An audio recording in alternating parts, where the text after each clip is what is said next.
Hello guys, আমরা এখন কই যাইতেছি? আমরা এখন যাইতেছি লিমাপুলো। আমরা দোকানে যাইতেছি, দোকানে। এই যে সেলিম ভাই মিছা কথা কইছে, এই যে দেখেন কাজ বাদ দিয়ে মনে করেন বাজার করতে যাইতেছি।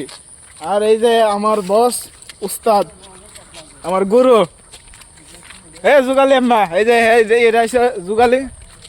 আরে সিলারে করো সিলারে, সুদূর বুদূর ডাইলগ দিস না, ভালো কথা কও, ভালো কথা কও। বালা কথা আমার ভিতরে নাই দো, পরে দেখেন তোর নাম লেলাম পরে। এই যে আরে গুরু, গুরু একটু আশীর্বাদ দিলাম।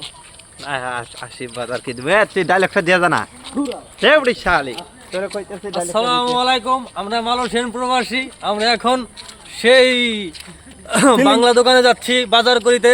আমাদের আজকে এক সপ্তাহের খাওন নাই, শুধু মুড়ি মাখাই খাই, ঠিক আছে। আজকে আমরা ভিআইপি বাজার করব, রাত্রে আবার ভিআইপি খানা হবে। হ্যাঁ, 25 সালের সেরা খাওয়ানো হবে আজকে। হ্যাঁ, ওকে।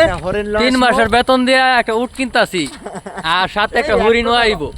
এটা যা জবাই দিমু, জবাই খালি হাওয়ান। এই যে মনে করেন, এই যে বেড়ানি মনে করেন না খাইতে মনে করেন ওটাই শেষ হয়ে গেছে। 100 কেজি বেড়া 50 কেজি যাই পড়ছে। এখন দোকানে লয়ে যাইতেছি, কাচ্চি খাওয়াবো আমি। এই কয়টা লয়ে যাইতেছেন? হ্যাঁ দর্শক ভাই, কাছে খাওয়াইবো, ঠিক আছে। আপনারা কিন্তু সাক্ষী, ঠিক আছে। আমার কোনো আজকে বিল নাই। ওকে ওকে নো ওকে নো। আরে এই মুরগ করা সাইজ কাছে আবার দান দেওয়ার কাছে মনে করিস না। এনে বললাম কাচ্চি বিরিয়ানি, আবার নাও চিনতে পারস।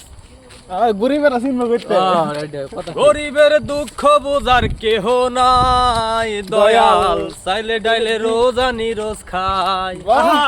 ও দয়াল চাইলে ডাইলে রোজানি রোজ খাই।